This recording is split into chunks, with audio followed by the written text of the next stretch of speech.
Today's topic is healing from loss with creativity with Robbi Firestone.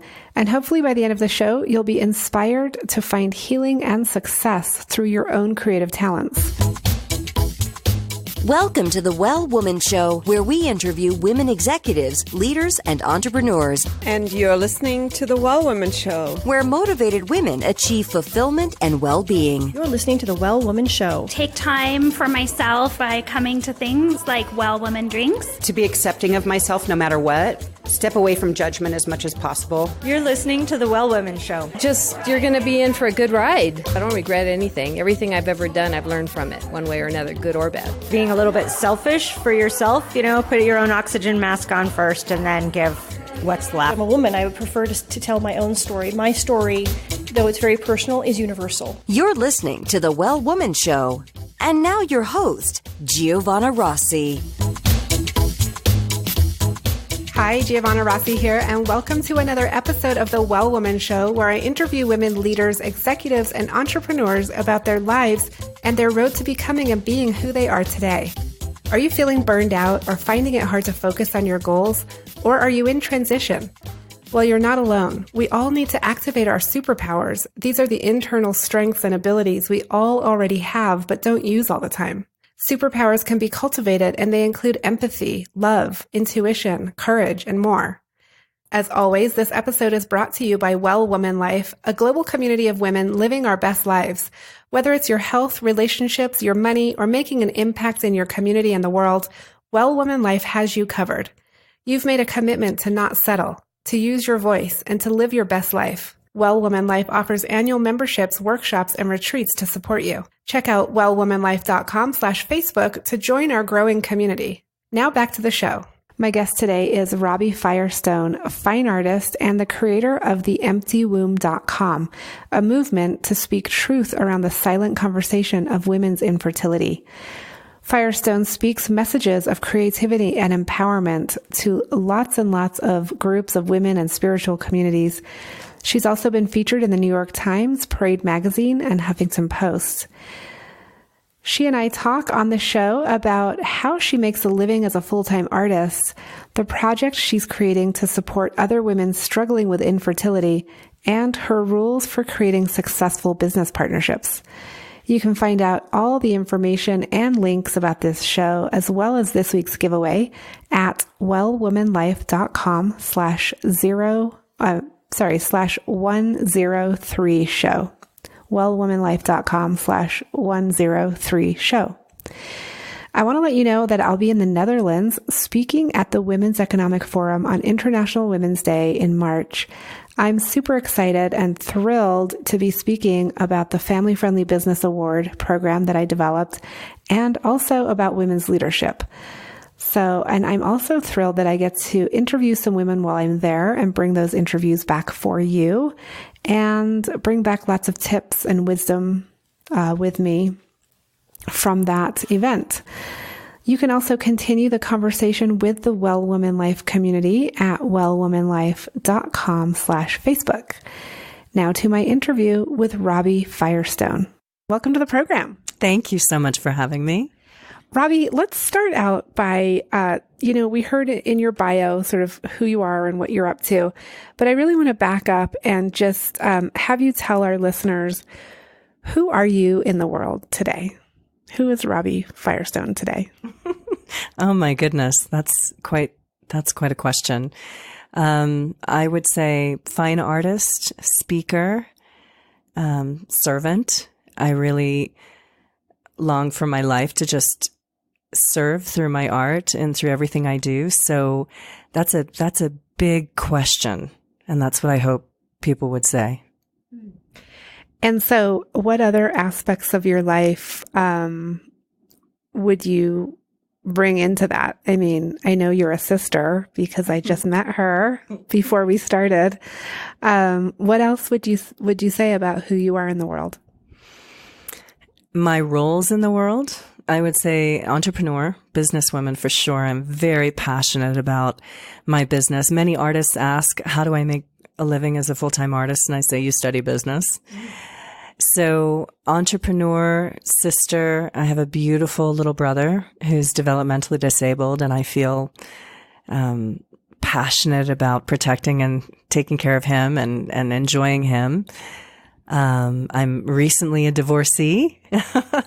I am the owner of a Santa Fe art classes here in Santa Fe. So I'm a teacher, coach.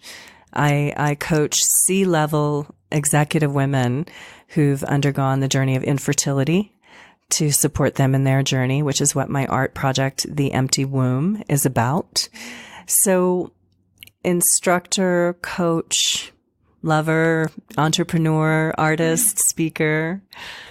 I love it. Okay. And we'll get into some of that in just a bit, but I want to ask you also to tell the listeners, what are you working on right now and how does it impact women's lives? And so you can, it might be that you're going to talk about the empty womb, or you might be working on something else. But yeah, what are you working on? Well, as we were just talking about, The Empty Womb, my fine art project, is the first museum quality installation based on and about women's infertility and pharmaceutical baby making. So in vitro fertilization and infertility. And the project is created using my own medical supplies from 3 years of in vitro fertilization, combined with traditional women's work to make this series of baby blankets, is what I call them, and beyond. And that is my fine artwork right now in the world.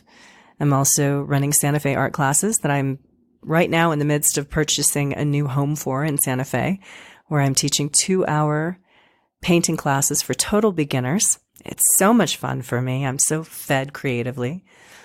And the other thing I'm working on is, I think, something we just discussed, which is learning to balance when to act and really be voracious about creating that which I desire in the world to happen in my world and in the world, and when to sit back and breathe and just allow an opening to occur to come to me. That's my inner work right now, I think.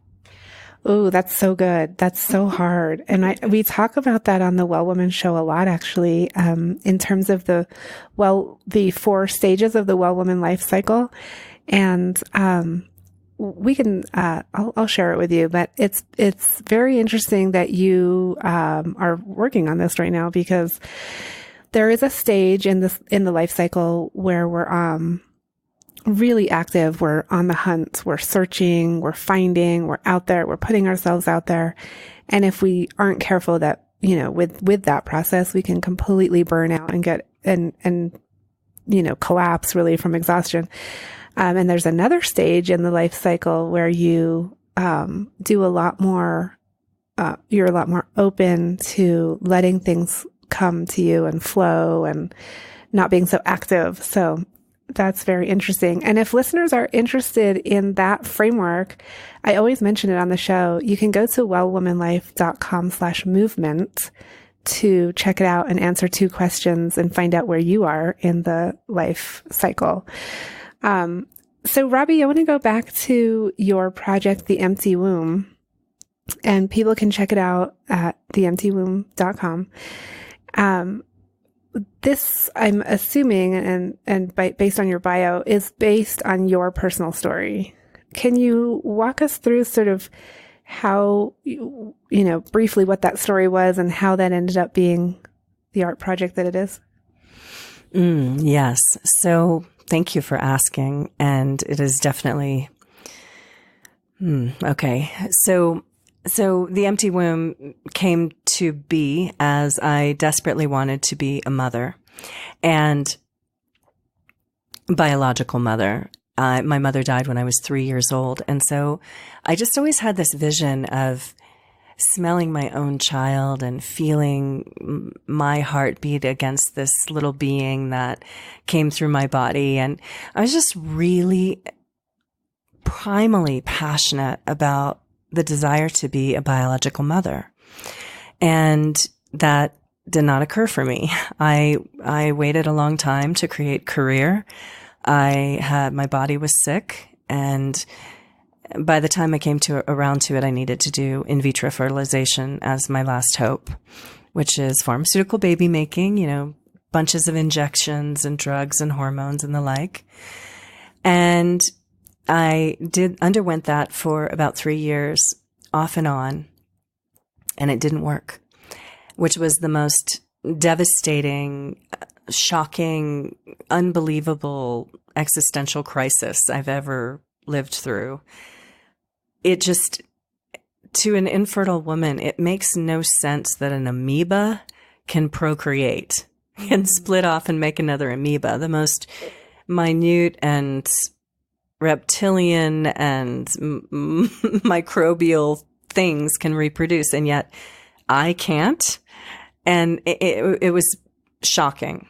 And I actually didn't want to live after that, because I really saw it as such a purpose in my life to be a mom and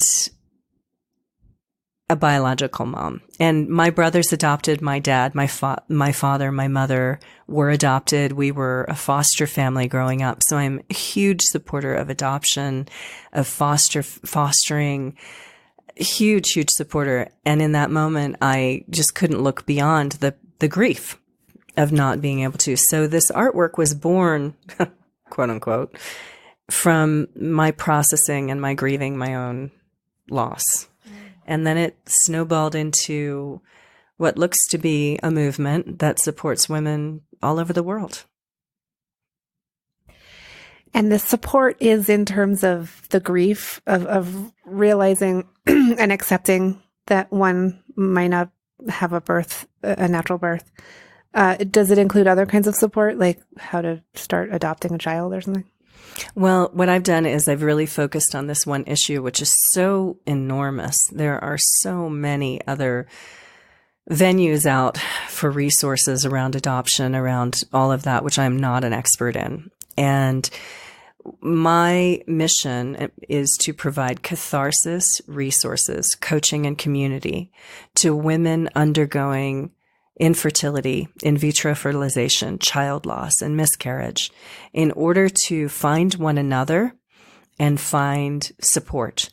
Because when one is experiencing infertility, it's deeply isolating, no matter how profoundly loving your sister, mother, best friend may be. If they have children or didn't want children at all, it's really difficult to talk to them, because for me, even my very best friend who went with me to my in vitro appointments, and she was infertile until she had her 2 boys she had polycystic and had hers through in vitro. And I was so jealous. I literally had to say to her, I love you so much and you're so supportive of me. And I'm so jealous I can't talk to you right now. I really have to cope with these quote unquote negative emotions I'm having.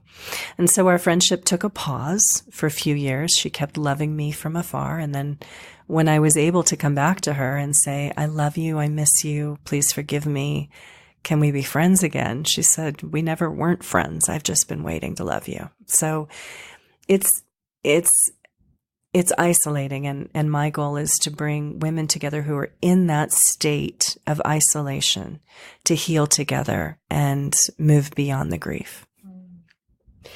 And how did it impact were you in a relationship at the time? Mm-hmm. Yes, I was married, and it profoundly impacted my marriage. And I can't speak for him, but that was a moment in time I'm not ready to revisit yet. Yeah. Okay. And so how can people get in touch with you who are looking for this kind of support, or what other kinds of resources can you share? Well, I'm really grateful because the producer, Betsy Chassie, who created the film, What the Bleep Do We Know? She's the producer, creator, writer, director of What the Bleep Do We Know? She learned of my work of the empty womb and did a film about it. And it's a short film that is, we're very excited because we've just learned it's going to be premiering. The work is going to be premiering at the United Nations on March 12th and 13th of 2018. So coming up next month, soon. And she created this film that's allowing us to really have much more outreach. And my website is called theemptywomb.com, theemptywomb.com. And on that, I will be creating resources online, collecting resources. I'm creating a coaching experience that not only has me as a coach, but several tiers of coaches beneath as well who can support women. And the goal is to create Facebook groups where someone who is in different stages of infertility can connect to other women who are in those same stages. Wow. Okay. So congratulations on the UN opening. Now, what does that mean exactly? What's going to happen on March 12th? That is a very good question. I just learned of it this morning. Global Women's Empowerment Network and Tess Cacciatore in Los Angeles. She's a media producer. She does enormous good through the United Nations and has created a platform to support initiatives around global sex trafficking, and the empty womb has a direct relationship to that. So she's produced a film herself. And there are several others, from my understanding, that will be on a platform to show about the issues of the sustainable development goals that need to take place in the UN to support women throughout the world. And Betsy's film is speaking to the direct relationship that infertility of women in underdeveloped countries has to sex trafficking. So I'm learning about it. I think on the 12th, a lot of films will be shown. And on the 13th, we'll be doing panels and discussions about the films and what we can do to raise awareness. Okay, interesting. And so human trafficking obviously is a very big issue and a big problem. What exactly is the connection between the infertility issue and human trafficking? Thank you for asking. This is my education. I learned last year when I was speaking in India at Women's Economic Forum that 8.5 to 12.3% of the world's women are infertile. And in underdeveloped countries, essentially these women often are rural, uneducated, marrying perhaps at the age of 13 to 18 years old. And their primary purpose on the planet is to have babies, to be a mama. Well, if the body doesn't allow her to do that, she, let's say, little Cindy in some other country, little Robbi, let's say little Robbi, is 13 years old, married off. And in 3 months, if she's not pregnant, her mother-in-law comes to her and says, "What's wrong with you, little Robbi? Why aren't you accepting my son's virile seed?" And 3 months after that, if she's not pregnant in 6 months, that family can legally divorce her and throw her out, upon which time her family's dowry has to be given back. So mom and dad are angry at little Robbi because now what are they going to do with her? She's no good in the world, right? She's not educated. She was here to make babies and she can't do that. After 6 months and a young girl's body and all the stress and trauma. So essentially, often she's thrown out of the family home. The community may not want her because she's rendered cursed or cursed by the gods, depending on the religious, culture there. And the only industry to absorb her is prostitution or sex trafficking. So a lot of these young women are just immediately absorbed because of their naivete, their lack of education, their pure vulnerability. And there are no sustainable development goals in the United Nations to address this. So it needs to be changed. Okay, I'm speaking with Robbi Firestone. She's an artist. She's showing at the UN her work and her film. We're talking about human trafficking, about infertility. We're also going to be talking about artists and entrepreneurship. I want to ask you, Robbi, our segment that's called Superpowers for Success. I go through a few quick questions to just kind of allow you to share with the listeners some of your tips and tricks about life that have helped you get to where you are now in your life. And so the first question is, what does success in life mean for you? What does success in life mean for me? I decided after working in corporate America in New York City and ad agencies in my 20s, that success meant for me waking up when my body wants to wake up every morning, not having an alarm clock go off at 5 o'clock in the morning. So waking up when my body feels fit, and to work with only people I love and or respect. It started out as like or respect, and now many, many years later, it's become love and respect. I love that. I was given some really great advice early on when I started my business to only work with people that I like, but I like yours. I might change that into only people that I love. I love it.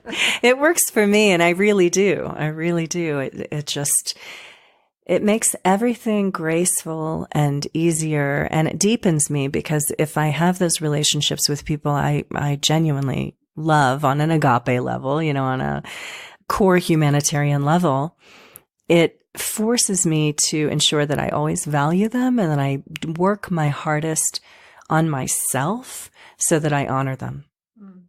It also helps you create some boundaries too, so that you're not just working with every single person that wants to work with you and it might not be a good fit, and you're setting that boundary. Yes. I want to ask you, when did you know, Robbi, that you were really good at what you do? Yikes. I don't know if I still don't know if I know if that I'm good at what I do. Oh my gosh.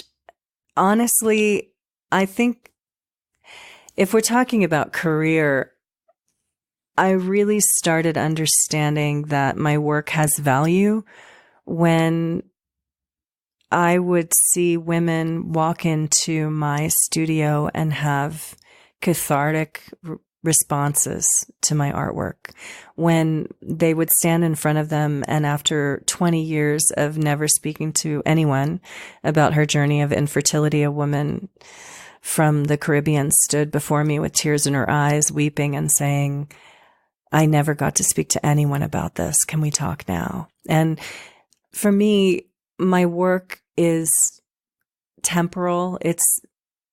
I don't expect it to be around forever. I expect when it is here to soften lives for people and support people. And that's my goal. So I feel that it is enriching people's lives. So I guess I can say I'm good at what I do, I think. A lot of times we look for external validation to say that we're good at what we do. Yeah. And then we have those moments, those quiet moments where we just know internally, and it can happen anywhere, on stage, if you're speaking, and you just get this sense that, I'm really on it right now. Like, I'm really rocking this. Have you had a moment I'm sure you've had a moment like that. Can you give us an example of something that's happened like that? I feel like life is full of a million moments like that. Honestly, I feel really grateful for that. Even now I'm in the process of purchasing a property for my business, for my artwork, for my teaching here in Santa Fe, New Mexico, and which I'm so madly in love with. And there have been what I call these little coincidences, these little synchronicities whereby I could never plan something happening. And an opening occurs that circumstances shift in my favor without any definition, without any refinement by me, without any direction. And that is each time such a powerful affirmation for me that I'm in the right course. I'm on the right course. I'm in flow. I am fulfilling my mission.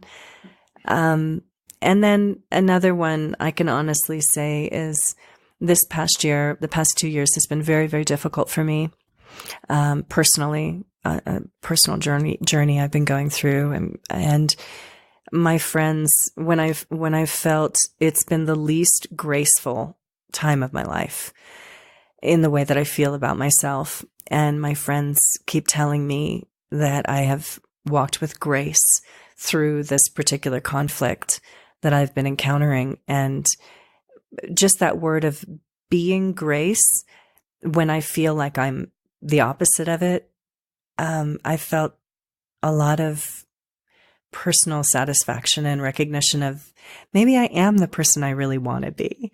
And I've been working so hard to be that woman. And when they say that word, I feel that internal key click of, yeah, you got this, girl. You got this. You're good. Okay. And Robbi, what superpower did you discover you had only to realize it was there all the time? Wow. Okay. What superpower do I have that's been there all along? Well, this superpower I love so much, and everyone has it all along, which is that I tend to take enormous leaps in life. I dream really big, and I vision things that are beyond the possible. And then I leap. And I have this, I love heroes. I love firemen. I love police officers. I love humans who give their lives in support of other people in ways that most of us wouldn't. We wouldn't jump in front of a train or throw our bodies through walls of fire to save a kitten, right? I have a lot of friends here in Santa Fe who are firefighters, and I have enormous respect for them. And so I have this picture in my mind that when I'm afraid of something, I literally picture a wall of fire and I throw myself through the fear. So I was very afraid of heights. So I bungee jumped in Whistler. I rappel. I started when I was about 23 years old. I was afraid of spiders. So I asked a friend to give me his tarantula in my hands and let it crawl all over me, and so every year for my birthday, I do something that terrifies me, from scuba diving with great white sharks to I jumped out of an airplane at 12,500 feet for my 34th birthday. So I throw myself through the fire instead of letting it stop me. And that is the superpower that I most love. I love that. Those are great examples. Okay, we're almost out of time. I want to ask you a couple quick questions. What advice would you give your 25-year-old self? Oh my gosh, that poor little girl. I don't even know. I just feel so sad for her. Just love yourself. Be kind. Celebrate every tiny, tiny win.